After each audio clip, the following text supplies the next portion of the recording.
the idea that we are in a friendship crisis, and I'm going to get the stat right here. This stat will blow. I've been meditating on this stat for a very long time. The number of Americans without any friends has surged by 400% since 1990. The number of Americans without any friends has surged by 400% since 1990, which is not too long ago. And I would assume part of the reason is because of digital. I would assume actually the biggest part is because of digital, because of social media, that we are increasingly communicating with on chat. Before it was ICQ, MSN, the evolution now, social media, Facebook, WhatsApp, Discord, and we're not building true friendships. And this is disturbing. I thought the point of life is to have good friends, intimate relationships with others. And I don't know if you're seeing it in your world at all, but I'm definitely seeing that, people are, I run into people all the time and they're like, oh, I'm moving to this Portland. I'm moving here. I'm moving there. I'm like, but what about your friends? Like, aren't you like, that's why I'm actually cemented here in Edmonton is because of friends. People are like, why don't you move to a bigger city? Why don't you move to Toronto, New York, wherever? Because I have friends here. Like, that's important to me. And this stat is just mind blowing to me. So initial reactions on the idea that friendship is a crisis and the stat. Yeah, it is very staggering, those stats, and very disturbing. But yet at the same time, when I hear it and I think about it, I believe it. I completely believe it. I think, I don't know where it's going to go and how we're going to get through this crisis, but I think all of it, it's a number of things to me. It is a little bit of the fact that like everyone's kind of got this singular mindset nowadays. Like even think about family structures, right? When you were young, and maybe because we're of immigrant descent, you see all these like multi-generational families living in the same home. Now you see one person living in a home. I'm one of those people. I'm one person in a home. I don't need to be. Then you see next door, there's another one person living in that home. There's two people living in the other one. You look in cars on your drive down the street. Every car has one person in it. The HOV lanes in the US are probably like empty because there's nobody in them because there's not more than one person in any car. So I don't know if it's just social media. I think like even video games, like my sister, I have two nephews, 7 and 9. They love video games. They're like obsessed. They become like little zombies in front of them. But my sister doesn't let them play on individual consoles. Like when they play the Switch, they play together. And so they're not talking to each other on a microphone like Microsoft Live or whatever all those weird things are. They have some element of like communication at least. So I think everything we do is kind of built around individualism, and maybe it's the abundance thing. Maybe it's because everybody can afford their own tablet and everybody can afford their own car and their own house, and we don't have that scarcity mindset anymore where we need to like share things or communally do anything together. I don't know, but I think the reason is simple. Like digital is so good.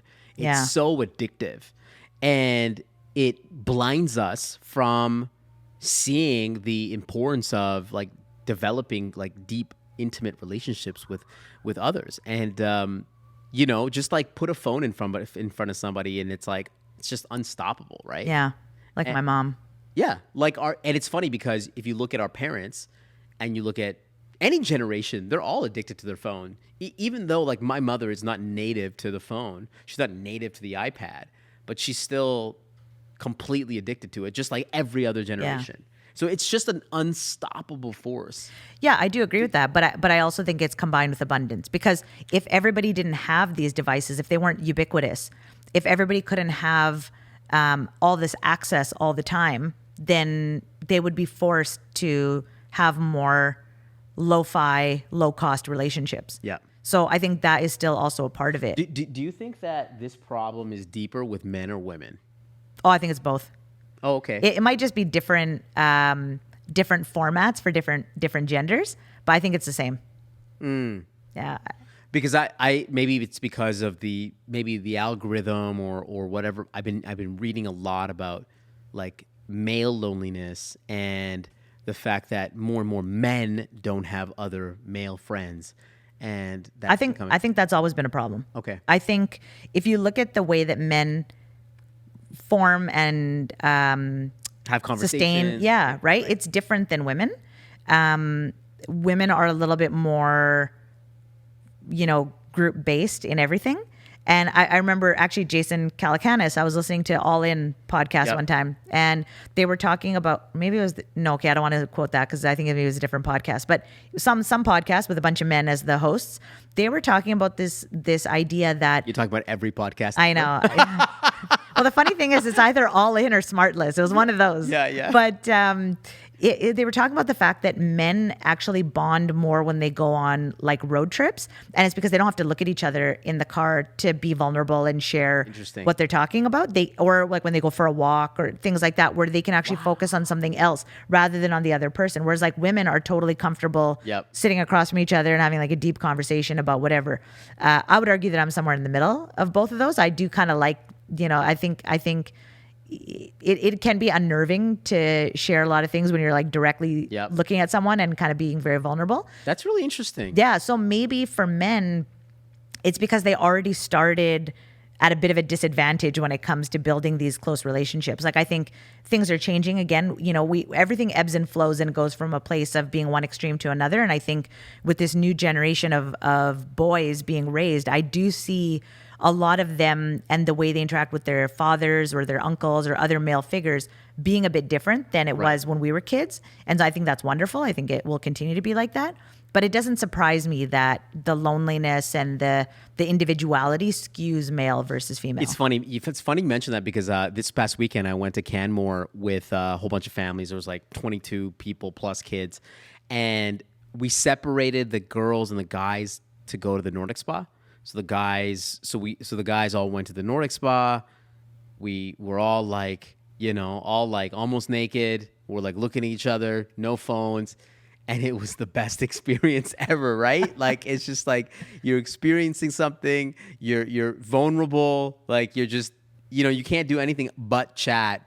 And I love those experiences. I love going on boys trips. I love doing those things because it's just like, yeah, the ability to, there's nothing better for guys to just hang out with each other. I'm sure it's the same thing with girls, but like, man, I love it. It's just, I just think that it soothes my soul to like just be in those bonding experiences with other guys. I don't know why. Yeah, and I think you're right. The same is for women, but I think we demand it more than men do. So, when I look at a lot of my friends that are married, they still have very active social lives, and they still value their friendships and put a lot of effort into their friendships. It might be different depending on what age their kids are and things like that, of course.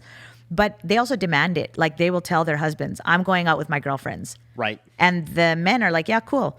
Well, if you have little kids at home, one of you is staying home. And if one partner has already claimed the night, the other one's home. Yeah.